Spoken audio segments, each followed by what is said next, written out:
Proclamação do Evangelho de Nosso Senhor Jesus Cristo, segundo Marcos.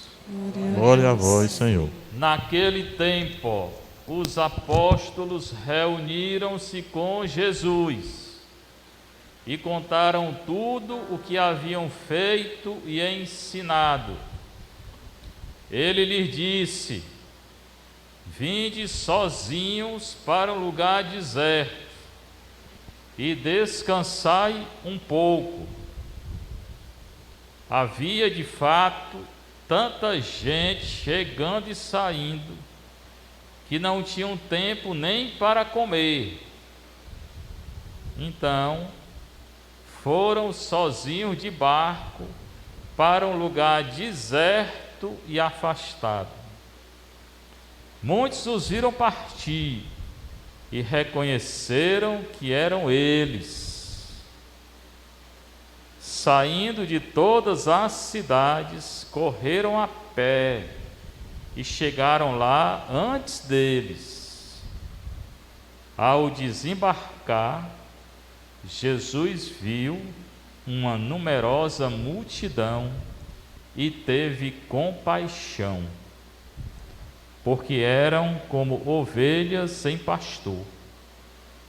Começou, pois, a ensinar-lhes muitas coisas. Palavra da salvação. Glória a vós, Senhor. Sentar um pouquinho, você que está em casa, a palavra de Deus, a reflexão é importante para nos alimentar. Cada dia a igreja coloca diante de nós palavra viva, que é mais bonita que hoje no mundo todo, todos os padres leram essa palavra. Quantos padres tem no mundo? Não sei não, mas é uma ruma. Só no Brasil é mais de 10 mil. 10 mil leituras só no Brasil do Evangelho. Imagine no mundo todo, o Papa leu esse Evangelho. Leu em italiano. In quel tempo l'annuncio del Signore nostro Gesù Cristo. Italiano, né? Que ele fala lá. Parola de Dio. Rendemos grazie a Dio. Mas em todo mundo e toda língua é esse Evangelho hoje. Tá certo? Marcos. Falei já que esse ano é o ano de Marcos. Próximo ano, no domingo, o Evangelho lido será Lucas. E em 23, Mateus. Aí vai trocando. E João toda Páscoa. Período pascal é João. Não sei se vocês prestaram atenção, mas durante a Páscoa, 50 dias, foi lido João. Inicia dizendo naquele tempo, é o tempo da salvação, é o Kairos. Kairos quer dizer anúncio do tempo da salvação, onde é anunciado a redenção, né? A ressurreição. A salvação, né? Jesus veio trazer a salvação, ele é aquele que salva. Tem o tempo cronológico, né? No tempo cronológico isso aqui já aconteceu. Quando Nosso Senhor falou isso. Mas é só naquele tempo? Não, é hoje também. Na hora que é anunciada, a palavra de Deus acontece no coração que acredita. E se não acreditar, não acontece nada. Então naquele tempo que é hoje, os apóstolos reuniram-se com Jesus. Eu falei que apóstolo era 12. Discípulo mais de 70. Só que às vezes o evangelista chama apóstolo de discípulo e discípulo de apóstolo. Então tem que entender. Tá? Aqui não é só o grupo dos 12, é um grupo maior que Nosso Senhor tinha mandado em missão e tinha dado ordem para curar os doentes, expulsar o demônio e ensinar. Então aqueles que partiram em missão. Mais do que os 12? Não é só 12 não. Aqui é o grupo de 70. Eles voltaram da missão e contaram a Nosso Senhor tudo o que tinham feito e ensinado. O que fizeram? Expulsaram o demônio e curaram. O que ensinaram? Ensinaram o que Nosso Senhor tinha ensinado para eles. Pode ensinar alguma coisa que Nosso Senhor não disse? Pode não. Infelizmente hoje acontece. Acabei de receber mais uma notícia triste da igreja da Alemanha. lá na Alemanha, né? Eu tive lá, eu fiz um curso lá de alemão, 4 meses. E eles estão desobedecendo ao Papa lá. O Papa manda uma coisa, eles fazem outra. O Papa diz uma coisa, eles dizem outra. Pode fazer isso? Acabei de dizer que não. A gente tem que ensinar aquilo que a igreja ensina, que Nosso Senhor diz, que o Papa diz. Pode ensinar, o Papa não é representante de Cristo? Pode fazer alguma coisa contrária. Estão fazendo. Desobediência, viu? E talvez chegue aqui, no Brasil, essa desobediência. O que eles estão fazendo? Estão dando comunhão para protestante. Imagine a arrumação. Estão botando as protestantes, mulher, para pregar o evangelho. Será que eu vou deixar isso aqui? Só se eu morrer bem enterrado. Porque se não for bem enterrado, eu volto. Ou não pode voltar, né? Mas não vou deixar, né? E também estão dando bênção para casal homossexual. A igreja não permite, não. Você pode dar bênção para a pessoa. Para casal não pode, não. Porque não tem casal, o casal é homem e mulher. Né? Pois é isso. Eles estão fazendo tudo errado lá. Aí Jesus disse então aos discípulos, já falei que é um grupo maior, não é só apóstolo não. Vinde sozinhos para um lugar deserto. Então, é importante depois da missão descansar. Ninguém pode estar trabalhando toda hora não, tem que descansar. Como é que vai aguentar? Então, eles tinham saído em missão e Nosso Senhor chamou eles para um lugar deserto, afastado. É bom a gente ir para um lugar deserto muitas vezes. Ah, não tem um lugar para ir, entre no seu quarto e tranque a porta e vá rezar. Ah, mas tem uma pessoa que assiste a televisão muito alto. Quebra a televisão. Não, mas bote um negócio nos ouvidos para não escutar. Né? Mas não tem jeito, né? Não respeita o silêncio do outro, né?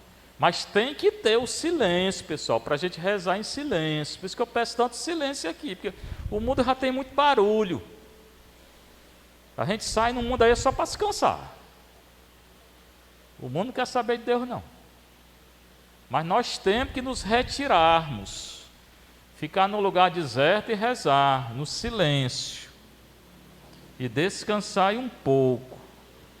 Mas o problema é que tinha muita gente, o pessoal que tinha escutado eles curando, tirando o cão, ensinando, estava todo ali para ser curado de novo.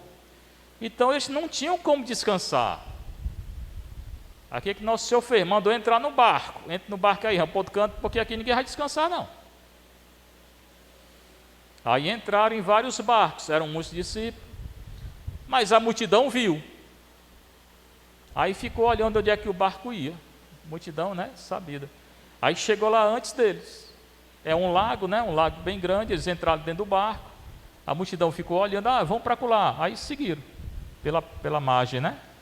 Aí chegaram lá na cidade. Aí quando chegaram, Nosso Senhor viu a multidão. Você pensa que ele ficou zangado?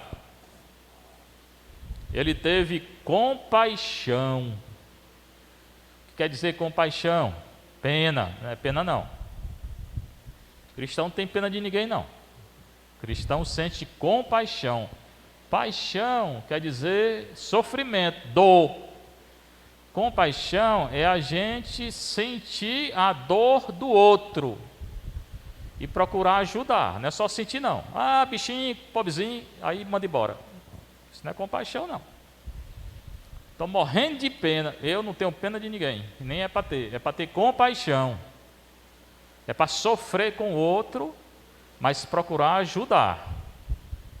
Você vê uma pessoa, sempre eu digo isso, né? Quando eu saio daqui, pessoa catando lixo aí para comer, desça do carro e vá procurar ajudar, dê alguma coisa para ele comer. Porque olha, eu estou sentindo pena. Não adianta, a pena não adianta não, vá ajudar. Procurar saber porque ele está naquela situação. Porque é bebo. Você sabe se ele está bebo? Às vezes nem está. A gente julga logo, né? Pois Nosso Senhor teve compaixão da multidão, né? Eles foram sozinhos de barco para um lugar deserto e afastado. Mas a multidão viu e seguiu. Quando Nosso Senhor chegou, vieram de todas as cidades, né? Chegaram lá antes dos discípulos. Quando Nosso Senhor chegou, viu a multidão e sentiu compaixão. Por que ele sentiu compaixão? Porque eram como ovelhas sem pastor. Não tinham pastor, porque os pastores daquela época não prestavam. Então aqui entra a história do pastor. O bom pastor é Nosso Senhor. O padre é pastor, mas tem que prestar, né? E quando é que o pastor é bom e quando é que o pastor é ruim? O pastor é bom quando ele trabalha para a comunidade. Ele não pensa nele, pensa na comunidade. Não se celebra só por dinheiro, né? Faz pela comunidade. E o mau pastor está nem aí para a comunidade, só quer o dinheiro e ir embora. E o resto que se dane, né? Então Nosso Senhor viu, porque eles eram ovelhas sem pastor, as ovelhinhas tudo sem um pastor para cuidar. Aí ele começou a ensinar a multidão de novo, e Nosso Senhor estava cansado, mas ele não descansou e voltou a ensinar. Essa leitura nos diz muitas coisas. Primeiro, que o padre tem que ser um bom pastor. Segundo, é que ele tem que ensinar o que Nosso Senhor ensina e não inventar. Como na igreja da Alemanha estão inventando coisa que Nosso Senhor não diz. No Brasil está chegando essas arrumações aí de dizer coisas em nome de Deus e Deus não diz. Tá? Então vocês têm que estar atentos. Também o bom pastor não é aquele que faz tudo para as ovelhas, não. Que as ovelhas são viciadas, né? Querem tudo, né? Tudo mastigadinho. Não é isso não. O bom pastor ele tem que dizer o que é certo, o que é errado, o que é certo, o que é errado, e a ovelha que vai decidir. Mas se o pastor disser para a ovelha, não vá para esse caminho que você vai se perder, e a ovelha for, só quem se perde é a ovelha. O pastor se salva. Mas se ele não disser, se ele não alertar a ovelha e a ovelha se perder, o pastor se perde também. É o que o Jeremias diz na primeira leitura. Ele fala de pastor também. Jeremias é um profeta que viveu lá no ano 586 antes de Cristo.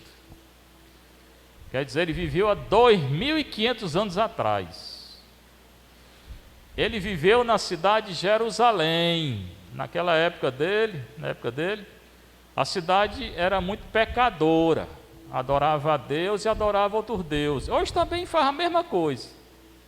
Diz que adora a Deus, vai para macumba, espiritismo, cartomante, benzedeira. Pode não, meu povo. Negócio de benzedeira não. Só tem um Deus. Pode ir para espiritismo, macumba, ler búzio, carta. Nem horóscopo pode, porque fica com o negócio de adivinhação. Tem gente que só sai de casa depois de ler o horóscopo. Para quê? Agora vai dizer que é o horóscopo que vai dizer que vai acontecer. É tudo mentira.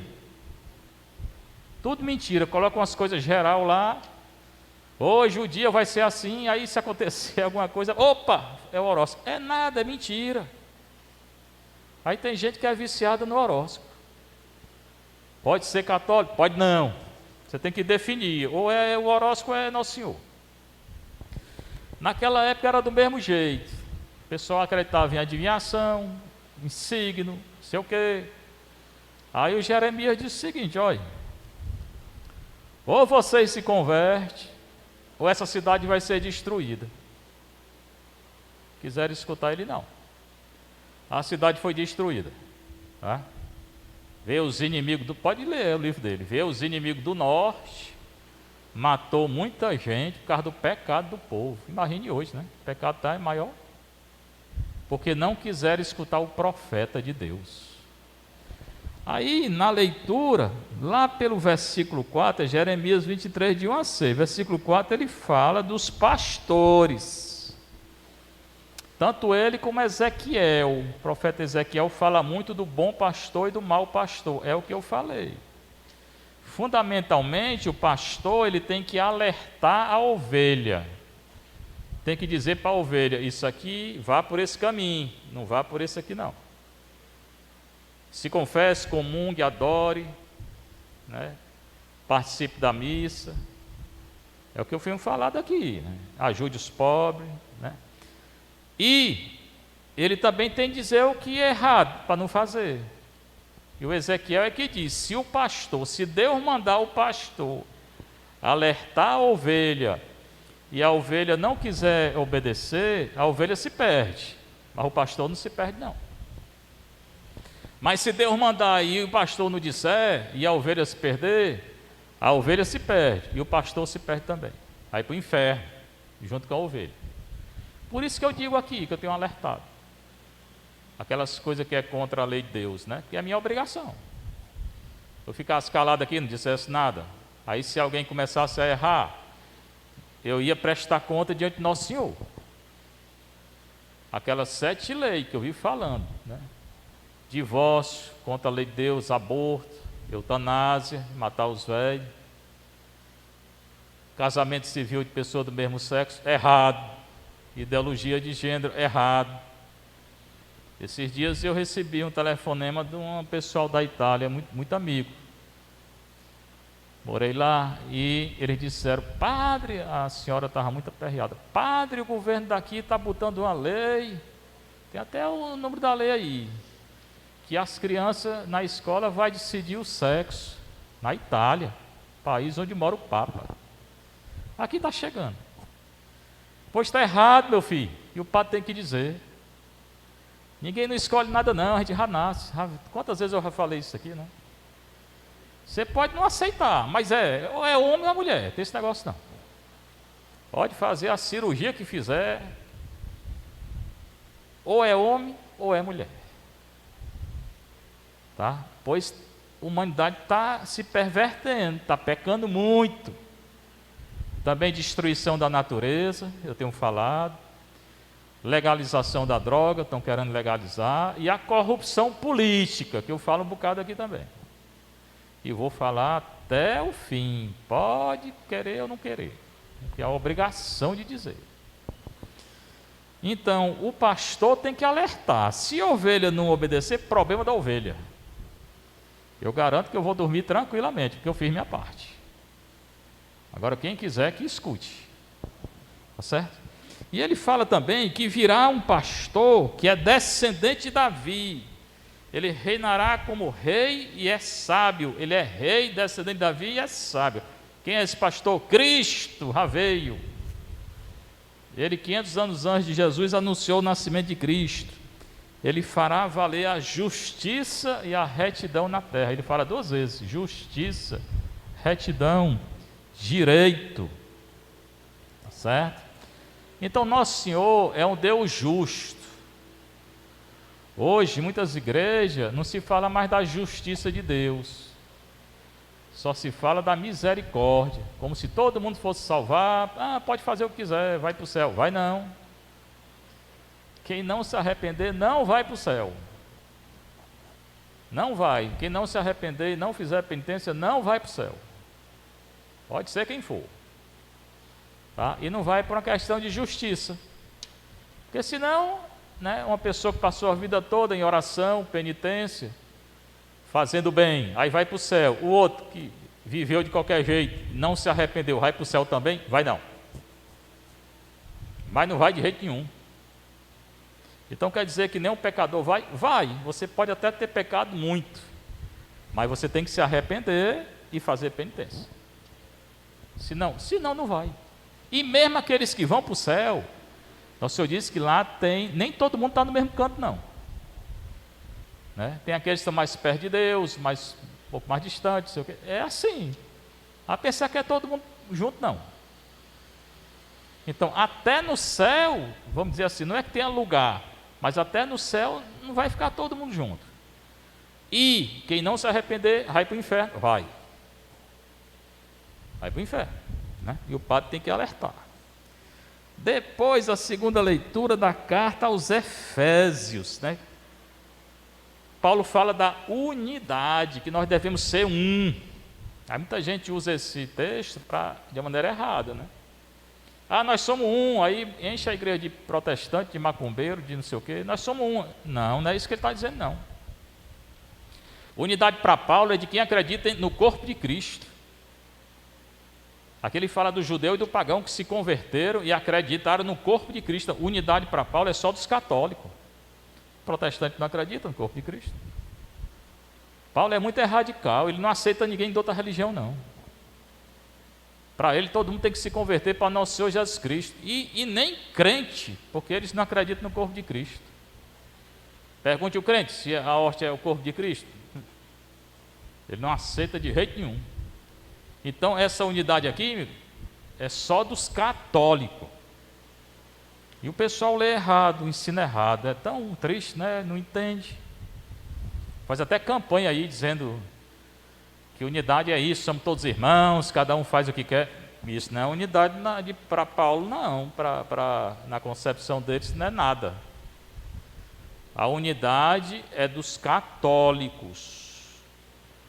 Dos que creem no corpo de Cristo. Quem não crê, está fora. Participa da unidade, não.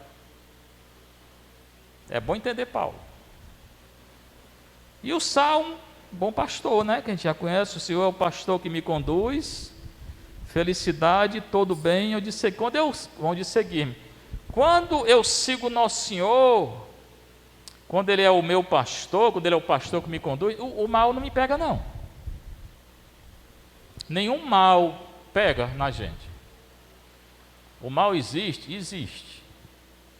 Na Bíblia tem maldição? Tem. Pode ler. O Antigo Testamento tem uma ruma de maldição. Tem bênção e tem maldição. Maldição pega? Pega. Em quem? Quem está longe de Deus. Está perto de Deus? Pega? Pega não. Quem comunga, confessa, adora, ora, ajuda os outros, não tem maldição que pegue. Pode invocar os cão tudinho. Satanás vai tentar. Tentação tem. Provação tem. Mas vai entrar em você? Vai não. Não vai, porque senão nosso Senhor seria mentiroso. Ele disse que não pega. Agora, quem está longe de Nosso Senhor, ai meu filho, pega mesmo. Pega mesmo, porque a maldição existe. Né? Quem está distante do Nosso Senhor, aí tem que cuidar. Então são essas leituras de hoje. Nosso Senhor fala do bom pastor. Próximo domingo ele vai multiplicar o pão. É uma leitura contínua do Evangelho de Marcos. É bom a gente prestar bem atenção e procurar colocar isso na nossa vida. Não tenha medo de maldição, né? Aprenda que o pastor tem que dizer o que é certo e o que é errado. Não fique com raiva, não. Lute contra essas coisas que eu falo aqui todo dia, porque é contra Deus. Os estados modernos hoje são do anticristo. Na leitura de Nossa Senhora, na quinta-feira, eu falei do anticristo, do demônio. Ele está na terra. Tem gente que não acredita, paciência. Satanás está solto na terra, né? É ele o autor da maldição, né? Quando ele é invocado, pior ainda. Aí invocam ele no espiritismo, na macumba, né? Nesse negócio de horóscopo. Esse negócio de horóscopo, tudo isso é dele, do Satanás. Tatuagem, né? Então cuidado. Satanás está fazendo uma guerra contra a igreja. E em alguns lugares ele está entrando na igreja. A igreja da Alemanha, ele está bem pertinho, pertinho, já entrou, botou até o rabo dele lá dentro, né? Rezar para não fazer a mesma coisa aqui no Brasil. Seja louvado nosso Senhor Jesus Cristo.